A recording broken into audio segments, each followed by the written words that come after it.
Hi there, I'm REUBEN CORNELL and welcome to this week's Samplecast. This is number 18. Thank you so much for tuning in. In this week's show we've got reviews, news, freebies and also a little wonder that I've been using for a couple of years now and I think you guys should know everything about. So without further ado, let's get on with the show.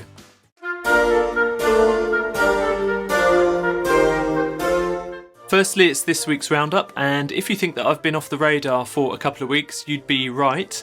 I've been working very hard on a new release from Sonokinetic. It's Orchestral series Woodwind Ensembles. I know the Samplecast is supposed to be impartial, but I couldn't not mention it as this has been keeping me awake several sleepless nights for a couple of weeks now. I did the videos for this product, 4 of the walkthrough videos and the manual, a bit of testing, things like that as well, and I think it's turned out fantastic, to be honest. It's first in a new series from Sonokinetic. There are 2 editions here. You've got the standard and the extended edition, and it's woodwind ensembles, so you've got 3 flutes recorded, 3 clarinets, 3 oboes and 3 bassoons. The only difference between the standard and extended packages are the number of articulations and the price, of course. It's been recorded in the same hall as all the other Sonokinetic orchestral libraries, including Sotto, Grosso and Minimal. So you've got 4 different mic positions there. There's close, decatory, far and wide, and there's also a tutti mixed position that will save you on RAM and CPU if you want to use that. This library runs in both the free and the full version of Kontakt. It's NKS compatible and it's absolutely massive. The full extended version of the library runs in at over 90 gigs in its uncompressed format. So there's loads of articulations in there, including some pretty unusual ones as well. There's a really interesting new key switching system and a whole screen for customizable mapping. So even though I regularly work on Sonokinetic stuff, I often don't see all of the assets that people have been putting together until release day, and this time I was blown away by the 2 Doorcast videos from Henning Nugel and Sasha Knorr? Not sure. Sasha, please tell me how to say your name. I'm not going to gush too much about these or the Woodwinds package in general because people will think I'm biased. I am biased, I still think it's a great library, and to be honest, I don't care who knows.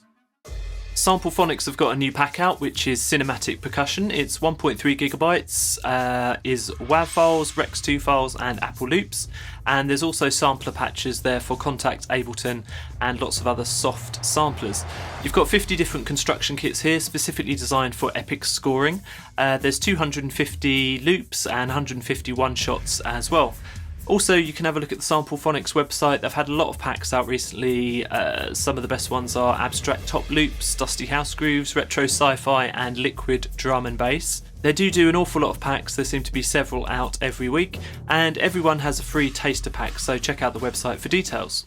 A new guitar library now from Indiginus. It's called the Resonator, and it's great for creating kind of country vibes. It's a sampled Dobro Hound Dog guitar. There's 2 playing modes here. You've got solo and chords. There's some interesting features on this particular interface as well. There's a master key dial to make sure that all the intervals that you play and all the slides are played in the right key.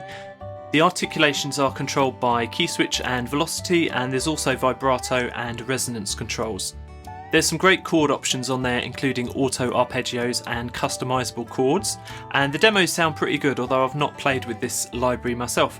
Check it out at the Indiginus website. So another week, another solo string library. This has got to be the 3rd one in just a few weeks, and this week it's by Cinesamples. It's called Cinestrings Solo. It runs in the full or the free version of Kontakt, and it's been recorded on the Sony Pictures scoring stage. Cinesamples love that stage, and personally I've got a lot of the Cinesamples libraries and I love the sound of it myself as well. There's 4 different microphone positions here, and instrument wise you've got 2 violins, a viola, a cello and a bass. All the most common articulations seem to have been captured, and there's true adaptive legato on board as well. The customizable articulation mapping also looks pretty interesting. I haven't tried this package, but as I say, I do have a lot of the other Cinesamples libraries and they're pretty good. Have a listen to the demos, have a watch of the videos online. I'll put one of the tracks on the podcast as well if you want to head over and listen to that.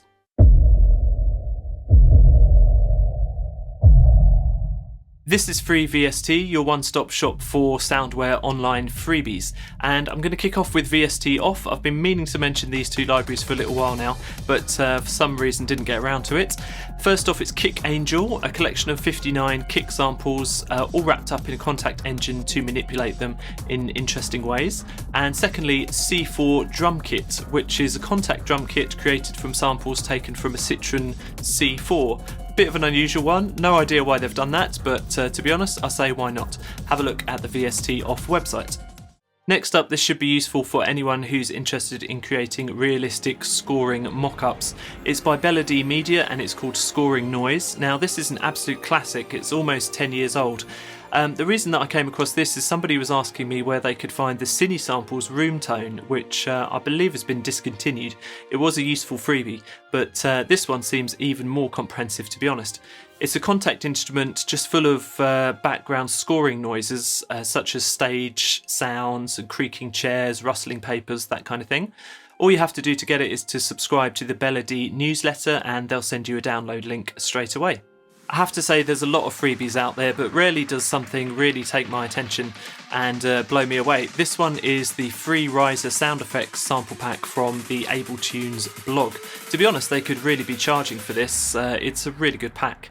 All you've got to do to get it is just connect with SoundCloud and you'll get a gigabyte of riser and fall samples. There's 114 noise risers, 14 noise falls, 47 synth risers and 15 extra long noises.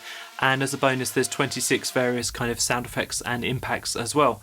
Check the link in the description below for details.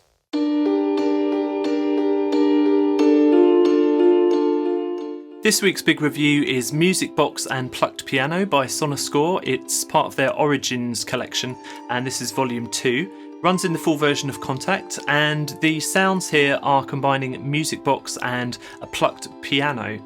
Now, I was really interested in this product as this is actually a technique that I use myself on a lot of soundtrack and documentary scores. I actually combine piano patches, music box patches and plucked instruments and normally just put them all together in one instance of Kontakt and play them, mixing the levels as I go. It's something which I found has worked really well and this particular package kind of takes that on board and pushes it a step further. You've got two layers here, one is the music box and one is the plucked piano, and there's three main sections of the interface. The first is for ARPs, there's also basic attributes, volume and panning, that sort of thing, and lastly an FX menu too. So you can play just like a normal keyboard instrument, but really the selling point of this library are the arpeggio functions. They're really easy to set up and there's lots of presets there too. There's a lot to love about this library. It is very playable, I had a lot of fun with it, and there's a huge variety of tones that I managed to get from such a small instrument. There's over 100 great presets and I particularly love the colour menu. There's not very many different colours, but they're all very useful. I also really love that they have arpeggios designed for specific numbers of notes and time signatures, so that the arpeggio engine will always sync with your downbeats. I really find it annoying when arpeggios kind of go out of sync with your track, so the fact that they've thought about this and locked it into the engine, that is an absolute bonus. I also like that you could lock the colour preset while you cycle through the arpeggio presets. I think that was a really useful touch. There's a couple of things I'd like to improve. Firstly, the playable range could certainly be a little bigger, and also I think it could be more competitively priced as it's normally €69. Handily though, Sonuscore have offered viewers and listeners of the Samplecast a discount. You can actually get €20 off this product. All you've got to do is go to the normal website and put in the coupon code thesamplecast-20 and you'll get the library for €49 instead. I didn't ask for this was something that they offered off their own back, so thank you very much guys at Sonuscore. So overall, I think this is a flexible and really competent little library that sounds great. I can't wait to see what they do for number 3. This is Little Wonder. It's the section of the show where I like to highlight a small product that does one thing and one thing really well. And this week it's TRACKSPACER 2 from Waves Factory. It's something that I use myself a lot on dance music productions and also rock and pop, that kind of thing. It's basically a 32-band EQ plugin that can analyse an incoming signal and then apply the characteristics of that EQ to another track. Basically a more intelligent version of sidechain compression. It's a really simple idea but works incredibly well, so you can use it for ducking bass line parts out of the way of kick drums, moving guitar parts out of the way of vocals and loads of other things like that. Once you start to use it, it becomes really versatile. So just like a compressor, it has attack and release controls, and also a useful mid-side mode, so you can only process the mid or side channels, for example, or kind of any mix between the two. So for example, if you've got a shimmering pad that's kind of taking up a lot of the soundscape and you want to get the center channel of that out of the way so that your vocals can shine through, you can do that with this plugin. It's really versatile. Perhaps this is something that's a little bit difficult to explain unless you try it for yourself, but luckily there's a demo on the Waves Factory website that you'll be able to download. Check it out in the description below, or if you want to just dive in, it's €59. I highly recommend it. Thank you so much for watching this episode of the Samplecast. We really couldn't do it without your support. For more information about the show, head to thesamplecast.com. You can reach me on Twitter, you can reach me on Facebook. You can also head over to the podcast where you can find an extended edition of the show with audio demos and other special things that I find along my way. We'll be here next week with number 19. Have a fantastic week. Bye bye now.